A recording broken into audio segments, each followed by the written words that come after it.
এত খুশির মাঝে চোখে জলের কারণটা কি জানো? কারণটা হচ্ছে এই আলতাটা এখন সে তার বাবাকে পড়াবে, আর বাবাকে ওই টুলের উপর বসতে হবে। আমি দিচ্ছি নে পড়া এবার নে, শুধু গোল দিয়ে দে। বাবাদেরকে মেয়ের জন্য কত কিছু সাজতে হয়, বাবা বসে আছে। এই হয়েছে না, ড্রেস নষ্ট হয়ে যাবে। আচ্ছা ঠিক আছে, আচ্ছা আমি রাখছি, এখানেই রাখছি নে নে। ভগবান, অভি তুমি জীবনে ভেবেছিলে কোনোদিন আলতা পরবে? তোমার অনুভূতি কি? কোনো কথা নেই। ওমা দারুণ পরিয়েছে, কি সুন্দর পরিয়েছে বাবাকে আলতা। আলতাটা যেটা বাতিতে দিলে আমার মুখের উপর দিয়ে গাইডে লেতে, তাহলেই হয়ে যাবে। বলো, এটা শুধু পায়ে পড়তে হয়? শুধু এটা পায়ে পড়তে হয়। হ্যাঁ এই তো গুড।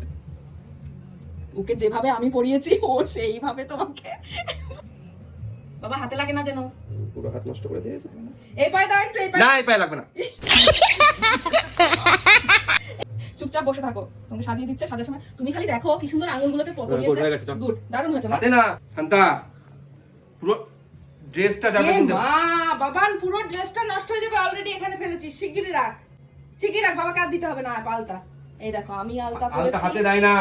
ও আলতা পরেছে, এবার ওর বাবার পালা। ব্যাস হয়ে গেছে। ব্যাস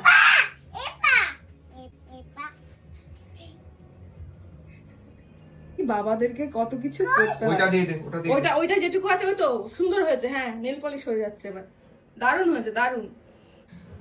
হয়ে গেছে, চল। আরে হয়ে গেছে।